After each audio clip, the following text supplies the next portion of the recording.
માંડવી શહેર કોંગ્રેસ પ્રમુખ અરવિંદસિંહ જાડેજાએ માંડવી સીમમાં બોગસ વાડાઓના પ્રકરણમાં કાર્યવાહીની માંગ કરવામાં આવી। તેમણે સમગ્ર મામલે નિષ્પક્ષ તપાસ કરીને જવાબદારો સામે કડક કાર્યવાહી કરવાની માંગ કરી છે। અરવિંદસિંહ જાડેજાએ જણાવ્યું કે પ્રકરણમાં સંડોવાયેલા લોકો સામે દંડાત્મક કાર્યવાહી કરવામાં આવે તેમજ વાડા રજીસ્ટર ગુમ થવાના મામલે તત્કાલીન સીમ તલાટી સામે પણ યોગ્ય કાર્યવાહી કરવામાં આવે તેવી માંગ કરવામાં આવી છે। નમસ્કાર, હું અરવિંદસિંહ જાડેજા, માંડવી શહેર કોંગ્રેસ પ્રમુખ।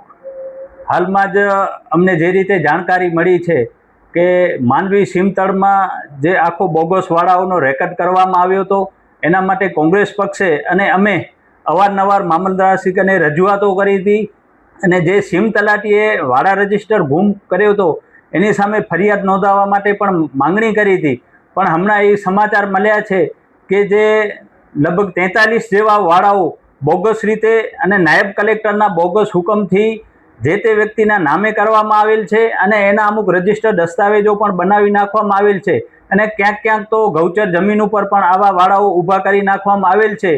ત્યારે આ વાડાઓ અંગેની જે નોંધ પડી છે માંડવી સીમ તલાટી અને એ નોંધને સુઓ મોટોમાં લેવા માટે હાલમાં કલેક્ટરશ્રીએ તમામ 43 જણાને નોટિસ કરેલ છે અને જે લોકોના નામે આ થયો છે અને જે આખો આ પ્રકરણ ઊભો કર્યો છે એ તમામ લોકો સામે કાયદેસરની દંડાત્મક કાર્યવાહી કરવામાં આવે એવી અમારી માંગણી છે।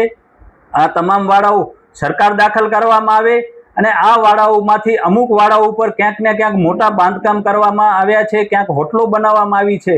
આ તમામ બાંધકામોને તોડી નાખવામાં આવે અને આમાં ક્યાંક ને ક્યાંક સત્તા પક્ષના પણ લોકો સામેલ હોય તો એ લોકો સામે પણ કોઈ પણ જાતની શરમ રાખ્યા વગર કલેક્ટર સાહેબ છે એમના સામે દંડાત્મક કાર્યવાહી કરે અને આ વાડાઓને સરકાર દાખલ કરવામાં આવે એવી અમારી માંગણી છે।